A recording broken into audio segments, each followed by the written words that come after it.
샬롬 한남중학교의 중고등부 친구들, 한 주간도 모두 잘 지냈나요? 오늘 이 시간도 전도사님과 함께 같이 하나님 말씀을 나눠보도록 하겠습니다. 오늘 우리 친구들과 함께 나눈 말씀은 마가복음 5장 21절부터 43절까지의 말씀이에요. 지난주에도 5장 말씀을 나누는데 오늘 말씀도 그 말씀과 이어집니다. 다 읽진 않고 21절부터 34절까지만 같이 한번 읽어보도록 하겠습니다. 예수께서 배를 타시고 다시 맞은편으로 건너가시니 큰 무리가 그에게로 모이거늘 이에 바닷가에 계시더니 회당장 중에 하나인 야이로라 하는 이가 와서 예수를 보고 발 아래 엎드리어 간곡히 구하여 이르되 내 어린 딸이 죽게 되었사오니 오셔서 그 위에 손을 얹으사 그로 구원을 받아 살게 하소서 하거늘 이에 그와 함께 가실새 큰 무리가 따라가며 에워싸 빌더라. 12일의 혈루증을 알아온 한 여자가 있어 많은 의사에게 많은 괴로움을 받았고 가진 것도 다 허비하였으되 아무 효험이 없고 도리어 더 중하여졌던 차에 예수의 소문을 듣고 무리 가운데 끼어와서 그의 옷에 손을 대니 이는 내가 그의 옷에만 손을 대어도 구원을 받으리라 생각함일러라. 이에 그의 혈루근원이 곧 마름에 병이 나은 줄을 몸에 깨달으니라.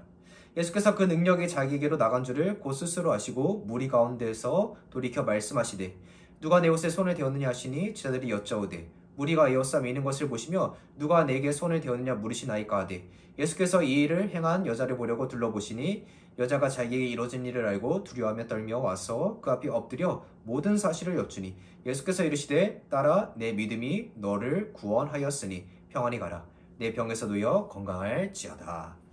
아멘. 여기에 있는 우리 중고등부 친구들 지난주 말씀을 다 기억하고 있나요?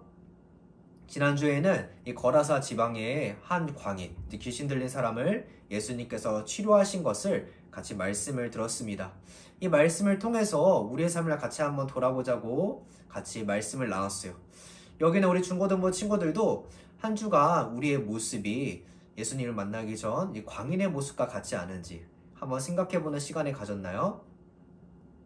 그리고 예수님께서는 그 어떠한 우리가 두려워하는 그 모든 것 또한 통치하시고 다스리시고 그분의 주권 아래 있다는 것을 같이 한번 말씀을 들었었어요. 오늘 말씀은 예수님께서 거라사 지방에서 이방 땅 지역에서 이제 다시 유대 땅으로 넘어오게 되잖아요. 그래서 맞은편으로 건너와서 이제 거기서 행하신 이제 사역을 말씀을 나누고 있습니다. 예수님께서는 이제 배를 타시고 다시 이제 건너편 유대 땅으로 오셨어요. 그리고 예수님께서 오시자 이제 사람들은 예수님이 또 오셨다는 소문 가운데 많은 무리들이 모이게 됩니다. 그리고 예수님께서 지나가시던 중에 어떤 한 사람이 찾아오게 돼요. 그 사람의 이름은 바로 야이로라는 사람이었어요. 이 사람은 어떤 사람이었냐면 회당장이었습니다. 예전에는 이스라엘 땅에 성전이 있었어요. 근데 이 성전이 이제 로마의 침략으로부터 무너지게 되잖아요. 그로 인해서 유대인들이 이제 성전에 대체할 수 있는 하나님께 예배드리고 그들이 이제 율법을 가르치는 곳이 이제 회당이라는 곳에서 그렇게 행했다고 합니다. 근데 그 회당에 이제 같이 그것을 감독하고 그거를 가르치던 사람 중에 한 사람이 바로 회당장이었어요. 오늘날로 치면 이제 교회의 수석 장로님이라 생각하면 됩니다. 바로 그러한 야이로가 예수님께 와서 그 발 앞에 엎드려 간곡하게 간청하게 돼요. 이 회당장은 이스라엘 땅에 권위가 있는 사람 중 한 명이었어요. 그런 그가 자신의 딸이 이제 아픈 상황에서 아마도 많은 노력을 했을 거예요. 의사도 불러오고 자기가 할 수 있는 모든 노력을 동원해서 딸을 이제 고치려 했을 겁니다. 하지만 아무리 노력해도 딸이 고쳐지지 않자 그가 택할 수 있는 최고의 방법이 뭐였나요? 바로 예수 그리스도를 찾아오는 거였어요. 그는 아무래도 되지 않자 이제 간절한 마음으로 그리스도를 찾아온 겁니다. 그리스도께서는 자신이 듣기에 이제 많은 이적을 행하셨어요. 그 그리스도의 능력을 믿고서 예수님께 찾아온 겁니다. 그래서 그는 예수님께서 자신의 딸의 손만 얹어도 그 딸이 고침받을 거라는 그런 믿음을 가지면서 올 수 있었던 거예요. 그런 야이로의 간청을 예수님께서는 듣고 이제 야이로와 함께 야이로의 집으로 향하게 됩니다. 근데 그 여정 가운데서도 수없이 많은 사람들이 예수님을 따라가게 돼요. 근데 야이로뿐만 아니라 한 여자도 예수님을 찾아오게 됩니다. 이 여자는 12년 동안 혈류증을 앓은 여인이었어요. 이 혈류증은 뭐냐면 이제 몸에 피가 계속 나오는 병이에요.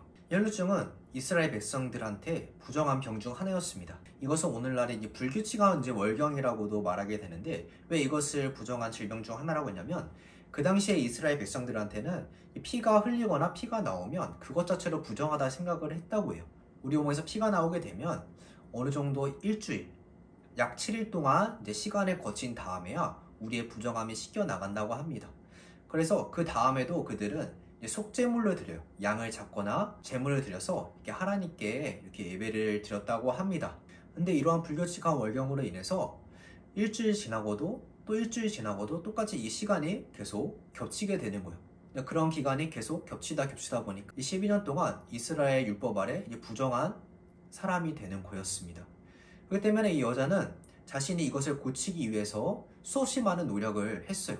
오늘 말씀을 통해서도 봤지만 많은 의사를 찾아갔어요. 고침받기 위해서죠. 하지만 오히려 고침받으려고 찾아간 것이 그녀에게는 참 많은 괴로움으로 찾아왔다고 합니다. 그리고 그것을 치료받기 위해 그녀가 가진 돈도 다 허비했어요. 다 쓸 수밖에 없었죠. 그녀에게 남은 건 이제 아무것도 없습니다.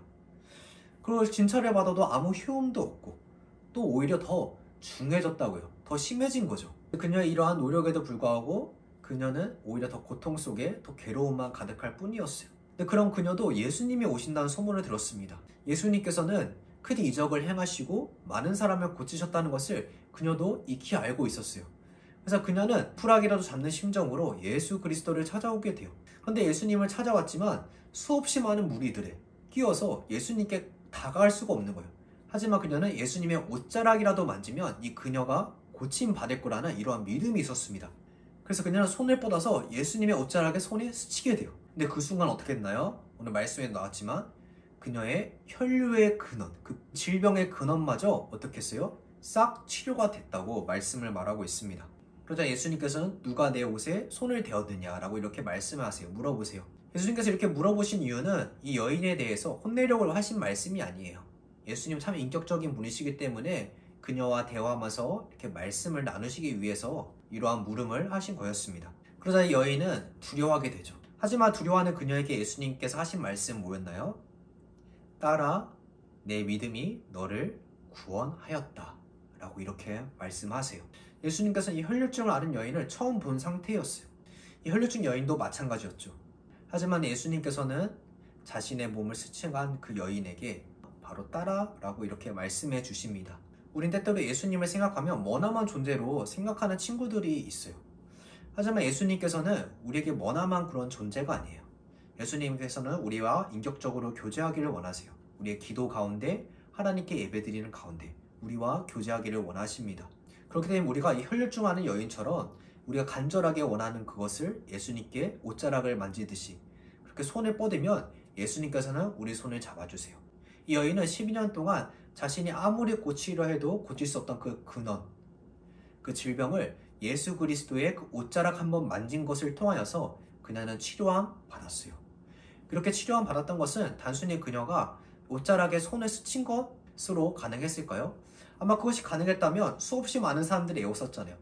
근데 그 중에 예수님의 옷자락을 스친 사람은 수없이 많았을 거예요. 아마 수백 명, 수천 명이 됐을 수도 있죠. 하지만 그 중에 고침받은 여인은 누구였어요? 바로 혈류증 여인이었어요. 그녀가 그렇게 할 수 있었던 것은 그녀 마음속에 내가 내 손끝에 예수님의 옷자락이라도 스치면 내 병이 낫겠다라는 그러한 믿음이 있었기 때문에 가능했습니다. 여기는 우리들도 마찬가지예요. 우리가 어떠한 행동을 해서 우리가 뭔 특별한 것을 해야만 하나님의 능력을 체험하는 것이 아니에요. 우리가 오직 필요한 것은 뭐예요? 그리스도와 인격적으로 교제하기 위해서는 딱 한 가지가 필요합니다. 바로 우리 마음 가운데 그리스도의 믿음이 있어야 돼요. 그렇기 때문에 우리 친구들 가운데서도 아무리 우리가 노력해도 해결할 수 없는 그런 문제, 그리고 너무나 힘든 상황 가운데 있는 친구들이 있다면 오늘 이 시간부터 하나님께 간절히 찾는 그 마음으로 또 예수님께서 이런 능력이 있다는 그 믿음을 가지고 기도할 수 있는 그런 중고등부 친구들 되기를 소망합니다. 그렇게 예수님께서 이 여인에게 말씀하실 때 한 사람이 찾아와서 회당장에게 이렇게 말하게 돼요. 이제 당신의 딸이 이미 죽었다는 거예요.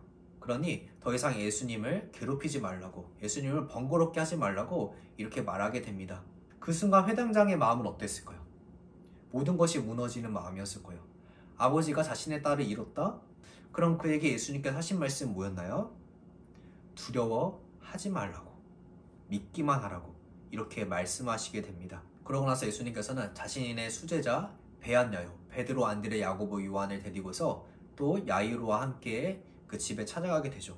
그러자 이미 그 집에 다다르기도 전에 많은 사람들의 슬픔 가득한 목소리를 듣게 됩니다. 그러자 예수님께서는 그 사람들에게 왜 우냐고, 이 딸은 죽은 게 아니라 자는 거라고 말씀하시면서 야이로와 함께 그 방으로, 딸이 있는 방으로 들어가게 됩니다. 그러면서 예수님께서는 이 소녀의 손을 잡고 달리다 굼 이렇게 말씀하세요. 이 말씀은 뭐냐면 소녀야 일어나라 라는 그러한 말이에요. 그러자 그 소녀는 어떻게 했나요? 그 자리에서 일어나게 돼요. 죽었던 소녀가 그 자리에서 일어나서 걷는 것을 보게 돼요. 즉 예수님은 이러한 능력이 있으신 분이에요. 한 여자는 12년 동안 혈루증, 그 아무것도 치료할 수 없는 상황에서 고침을 받았고, 또 한 소녀는 12살 소녀는 죽음 가운데서 다시 살아나게 됩니다. 즉 죽음과 질병 또한 누구의 주권 아래 있다는 거예요? 바로 예수님의 주권 안에 있음을 오늘 말씀을 통해서 같이 살펴볼 수가 있었습니다. 예수님의 능력을 체험하기 이전에 이 두 경우 모두 자신의 최대한의 노력을 했습니다. 이 혈루증 앓은 여인 또한 이 12년이라는 이 긴 시간 동안 수없이 많은 노력을 했어요. 많은 의사를 찾아갔습니다. 그 의사를 찾아갔을 때 그녀의 마음에 얼마나 큰 그런 간절함이 있었을까요? 사람들이 부정하다 여기고 또 자신의 이 부정함을 치료하기 위해서 사회적으로 격리된 상황 가운데 있어야 됐습니다. 이 부정한 여인은 사람들과 같이 만날 수가 없었어요. 왜냐하면 이 여인을 만지는 그 사람 또한 부정해지기 때문에 그렇습니다. 이 12년의 생활 동안 스스로 격리된 상황 가운데 있던 거예요. 우리 친구들 코로나라는 질병이 우리 가운데 있잖아요. 이 코로나 질병 가운데 우리가 마스크 끼고 또 격리 상황 가운데 걸린 사람을 격리시키는 이유 중에 하나가 뭐냐면 코로나에 걸린 사람과 함께함을 통하여서 나도 코로나에 걸리기 때문에 그런 거죠. 그렇기 때문에 자가격리라는 것을 2주 동안 하게 되잖아요. 근데 이 2주라는 시간도 긴 시간인데 이 여인은 무려 12년이라는 시간 동안 사회적으로 격리된 상황 가운데 있었습니다. 그런 그녀가 자신의 긴 격리 생활을 깨고 나올 수 있었던 것은 누구 때문에 나왔나요? 바로 예수님 때문에 나올 수 있었던 거였어요. 그녀는 마음속에 자신이 예수님을 찾아가면 예수님께 자신을 고칠 수 있을 거란 그 믿음이 있었기 때문에 그런 긴 고통 속에서 나올 수가 있었던 것입니다. 그리고 그녀의 믿음대로 어떻게 했나요? 그녀는 고침을 받게 돼요. 야이로 또한 마찬가지입니다. 야이로도 자신의 딸을 치료하기 위해서 수없이 많은 노력을 했을 거예요. 그가 가진 지위도 있고 권력이 있기 때문에 그는 자신의 딸을 고치기 위해 자신이 할 수 있는 모든 방법을 동원했을 겁니다. 하지만 그럼에도 불구하고 그의 딸은 어떻게 해요? 서서히 죽어가는 거예요. 그래서 그 또한 간절한 마음을 가지고 예수님을 찾아왔던 겁니다. 예수님을 찾아오면 예수님께서 자신의 딸을 고쳐주실 거라고, 손만 대어도 자신의 딸이 치료받을 거라고 그런 믿음이 있었습니다. 하지만 그는 자신의 딸을 찾아가기도 전에 이미 자신의 딸이 사망했다고 사망 통보를 받게 돼요. 하지만 그런 와중에도 그는 어떻게 했나요? 예수 그리스도와 함께 자신의 딸이 있는 그 방으로 들어가게 돼요. 수없이 많은 사람들은 자신의 딸이 잔다고 했을 때 비웃었습니다. 그 또한 예수님의 말에 비웃을 수도 있는 상황이었어요. 하지만 그가 예수님과 함께 그 딸 방으로 갈 수 있었던 것은 그 가운데 믿음이 있었기 때문입니다. 여기 중고등부 친구들도 몸이 아픈 친구들이 있을 수도 있고 더 상황적으로 어려움을 겪고 있는 친구들도 있을 거예요. 내가 아무리 노력하지만 해결하지 못하는 그런 부분들이 있을 거예요.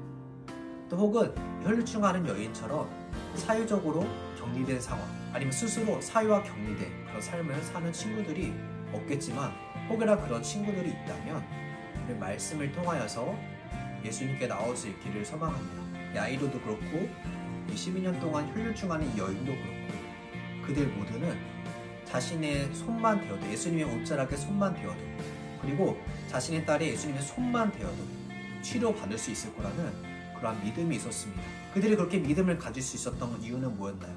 하나님께서 그들 마음 가운데 믿음을 주셨기 때문에 가능했지만 그들은 이미 경험했기 때문에 그렇습니다. 무엇을 경험했냐면 아무리 인간적인 노력에도 불구하고 할 수 없다는 것이 있다는 것을 그들은 경험했기 때문에 그래요. 우리는 때때로 하나님을 믿는다 하지만 100% 신뢰하지 못할 때가 있어요. 왜 신뢰하지 못하냐면 우리가 조금이라도 내가 뭔가 할 수 있을 거라는 이런 생각이 내 마음속에 어느 정도는 있기 때문에 그렇습니다. 하나님 없이도 내 지식과 내 능력과 내가 이제까지 해왔던 경험과 또 내 인맥들, 또 부모님들이 있기 때문에 나는 할 수 있어 라는 이런 생각을 가지기 때문에 하나님은 100% 신뢰를 하지 못합니다. 하지만 내가 아무리 해도 할 수 없다는 상황을 직면했을 때 우리는 그때서야 내가 찾을 수 있는 분, 내 아이의 여러 가지 문제 가운데 나를 구원해 주실 분은 오직 하나님 한 분뿐이라는 것을, 그리스도 한 분뿐이라는 것을 우리는 그때서야 깨닫게 되는 거예요. 여기는 야이로도 마찬가지고 혈루증 앓는 여인도 마찬가지였습니다. 여기는 우리 중고등부 친구 가운데 혹여라도 내가 좀만 하면 될 것 같아, 기도하면서도 나의 노력과 나의 지식과 나의 어떠한 내가 가진 것을 통해서 해결하려고 하는 그 친구들이 있다면 오늘 이 시간 이 말씀을 통하여서 하나님께 기도하며 그리스도께 나아가는 우리 중고등부 친구들 되기를 소망합니다.